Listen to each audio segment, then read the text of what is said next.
안녕하세요. 광야 말씀입니다. 오늘은 고린도전서 3장 1절 말씀을 살펴보도록 하겠습니다. 고린도전서 3장 1절. 형제들아, 내가 신령한 자들을 대함과 같이 너희에게 말할 수 없어서 육신에 속한 자, 곧 그리스도 안에서 어린 아이들을 대함과 같이 하노라. 어떻게 구원의 은혜를 체험한 그리스도인이 구원받지 못한 자의 특징인 죄와 실패, 영적 무지에 계속해서 얽매여 살아갈 수 있습니까? 우리는 몇 가지 단서들을 살펴보면서 진행하려고 합니다. 단서 1. 육신에 속한 자의 네 가지 특징인 영적 유아기, 지속적인 죄와 실패, 은사는 있으나 은혜가 없는 삶, 영적 진리를 소화하지 못하는 삶을 통해 구원받은 실패자의 구체적인 사례들을 살펴보려고 합니다. 단서 2. 왜 기도하고 애쓰고 회개해도 이 상태를 벗어나지 못하는지 실패의 원인을 분석해 보겠습니다. 단서 3. 진짜 범인인 자아의 뿌리가 어떻게 영적 생명의 통로를 막고 있는지 그 범죄 메커니즘을 파헤치겠습니다. 단서 4. 바울이 사용한 헬라어 사르키코스, 즉 육신에 속한과 푸뉴마티코스, 신령한의 본래 의미를 파헤쳐 이 둘의 차이가 단순한 성숙도의 차이가 아닌 삶의 지배 원리의 차이임을 밝히겠습니다. 이 모든 미스터리는 그리스도의 십자가라는 결정적 증거 앞에서 풀리게 될 것입니다. 육신적인 삶에서 신령한 삶으로 넘어가는 길은 점진적인 개선이 아니라 자아를 그리스도의 죽음에 넘기는 단 한 번의 결정적인 믿음의 조침을 논증함으로써 해결하겠습니다. 이런 일련의 과정을 통해 구원받은 실패자라는 미스터리의 해결을 시작하겠습니다. 고대 도시 고린도는 바울이 세운 교회입니다. 우리는 이곳을 온갖 문제로 가득한 교회 문제로 기억합니다. 분쟁과 시기, 부도덕. 하지만 잠시 우리 선입견을 내려놓고 바울의 첫마디에 귀를 기울여 보십시오. 고린도전서 3장 1절. 형제들아, 사도 바울은 고린도 교회의 끔찍한 상태에도 그들을 이교도나 가짜 신자가 아닌 명백히 그리스도 안에 있는 형제라고 부릅니다. 구원받았다는 뜻입니다. 이상하지 않습니까? 어떻게 저런 끔찍한 죄의 목록을 가진 자들이 형제일 수 있단 말입니까? 사건은 우리가 생각했던 것보다 훨씬 더 기묘하고 복잡합니다. 고린도 교회의 문제는 단순한 영적 미성숙의 문제가 아닙니다. 어떻게 구원받은 하나님의 자녀가 구원받지 못한 자처럼 죄와 자아의 지배 아래 살아갈 수 있는가라는 의문입니다. 성경은 고린도 교인들을 육신에 속한 그리스도인들이라고 말합니다. 그들은 구원의 문을 통과했지만 약속의 땅에 들어가지 못하고 광야를 헤매는 이스라엘 백성처럼 보입니다. 은혜로 구원받았지만 삶은 패배의 연속입니다. 이것이 바로 구원받은 실패자의 아이러니입니다. 전능하신 하나님은 왜 그의 자녀가 이토록 무력하게 내버려져 있는 것처럼 보이는 걸까요? 이 문제를 해결하지 못한다면 우리 신앙은 평생 모순과 죄책감 속에서 표류하게 될 것입니다. 이제 처음에 제시한 단서들을 하나씩 살펴보겠습니다. 단서 1. 육신에 속한 자의 네 가지 특징입니다. 먼저 영적 유아기는 회심한 지 수년이 지나도 여전히 젖이나 먹어야 하는 상태에 머물러 있습니다. 다른 사람을 돕기는커녕 끊임없이 돌봄을 요구하는 존재가 됩니다. 둘째, 육신에 속한 자의 특징은 시기, 분쟁, 혈기 등 육체일이 삶에서 반복적으로 나타납니다. 이들은 죄와 싸우지만 결코 이기지 못합니다.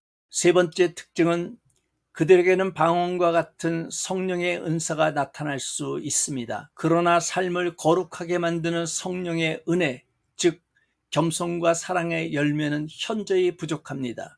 이는 가장 교묘한 단서로 겉으로 보이는 사역이 영적 상태의 증거가 아님을 보여줍니다.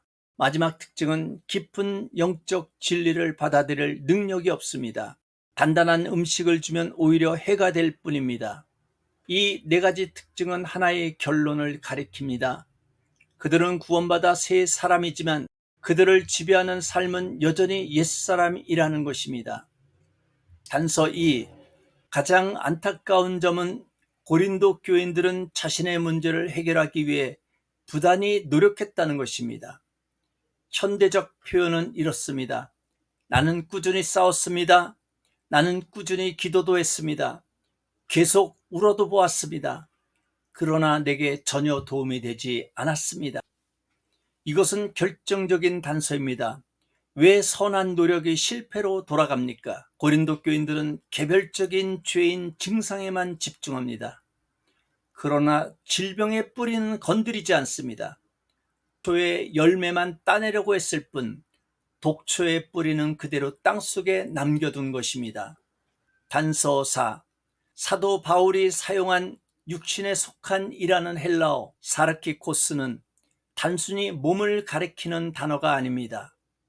이것은 하나님 없이 살아가던 옛 본성의 원리, 즉 자아가 중심이 되어 움직이는 삶의 방식 전체를 의미하는 법적인 용어입니다.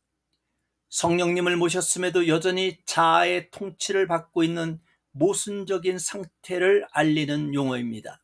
그러나 신령한을 뜻하는 푸뉴마티코스, 즉 성령께서 중심이 되어 움직이는 새로운 삶의 방식을 말합니다.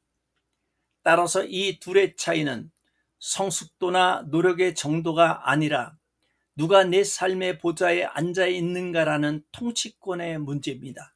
구원받은 성도라 할지라도 누가 삶의 왕자에 앉아 있는가에 따라 푸니마티코스에 승리하는 삶을 살 수 있고 사라키코스에 패배하는 삶에 머무를 수 있다는 충격적인 진실을 폭로하고 있습니다.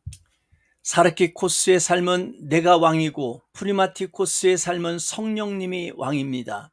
미스터리는 점점 더 선명해집니다. 구원받은 실패자는 구원받은 순간 성령 하나님을 마음에 모셨음에도 불구하고 원수마귀의 본성인 자아에게 여전히 통치권을 내어주고 있는 상태인 것입니다. 모든 혼란스러운 단서들은 이제 하나의 지점, 즉 갈보리 십자가 앞에서 완벽하게 재구성됩니다. 구원받은 실패자의 비극은 십자가를 과거의 사건으로만 이해했다는 데 있습니다. 그리스도인들은 그리스도의 십자가가 자기 죄의 형벌을 해결했다고 믿었지만 자기 자아의 권세를 어떻게 처리했는지는 깨닫지 못했습니다. 단서 3. 우리의 해결책은 육적인 삶에서 영적인 삶으로 넘어가는 유일한 길, 우리의 저주받은 자아를 그리스도와 함께 십자가에 못 박혔음을 믿음으로 받아들이고 그 죽음의 자리에 자신을 내어주는 단 한 번의 결정적인 행동에 있습니다. 우리의 삶은 점진적인 성장이 아닙니다. 질병에서 건강으로 가기 위해서 치료라는 결정적 단계가 필요하듯 사르키코스에서 프리마티코스로 가기 위해선 자아의 죽음이라는 수술이 필요합니다. 우리 스스로는 자아를 죽일 수 없습니다. 이것은 이미 그리스도께서 십자가에서 완성하신 일입니다. 우리가 할 일은 마치 구원받았을 때 아무것도 한 것이 없이 구원자이신 예수님께서 우리 자신을 던졌던 것처럼 이제 우리의 영원한 문제, 자아 역시 이미 십자가에서 그 뿌리를 제거하신 그리스도께 믿음으로 던져버리는 것입니다. 주님, 저는 제 힘으로 이 자아를 이길 수 없습니다. 이제 이 자아를 주님의 십자가 죽음에 넘겨드립니다. 이제는 성령께서 저를 다스려 주십시오. 이 믿음의 고백과 헌신이 바로 구원받았으나 실패할 수밖에 없는 삶의 문제를 푸는 열쇠입니다. 구원받은 실패자는 하나님의 능력이 부족해서 생긴 사건이 아니었습니다. 그것은 구원받은 우리가 자신의 왕자를 끝까지 포기하지 아니려 할 때 벌어지는 영적 비극이었습니다. 하나님은 우리를 구원하여 죄와 싸우는 군인으로 만드시는데 그치지 않으시고 성령으로 충만하여 승리하는 자녀로 살아가길 원하십니다. 하나님께서 우리에게 원하시는 것은 자아를 개선시키는 것이 아니라 자아를 내어주는 것입니다. 마치 깨끗이 비워진 컵이 물로 채워질 준비가 된 것처럼 우리가 잘 아는 찌꺼기를 비워낼 때 비로소 성령님께서 우리를 온전히 채우시고 그분의 신령한 삶으로 인도하실 수 있습니다. 이 말씀을 통해 우리는 우리를 향한 하나님의 깊은 사랑과 열망을 봅니다. 하나님은 우리가 그저 천국에 가는 것에 만족하지 않으십니다. 주님은 이 땅에서 오늘 지금 바로 여기에서 주님의 자녀들이 성령님의 능력으로 풍성하고 기쁘고 승리하는 삶을 살기를 누구보다 간절히 원하고 계십니다. 육신에 속한 삶에 대한 고백은 정죄를 위한 것이 아니라 신령한 삶이라는 더 놀라운 축복으로 우리를 초대하기 위한 하나님의 자비로운 부르심입니다. 아멘.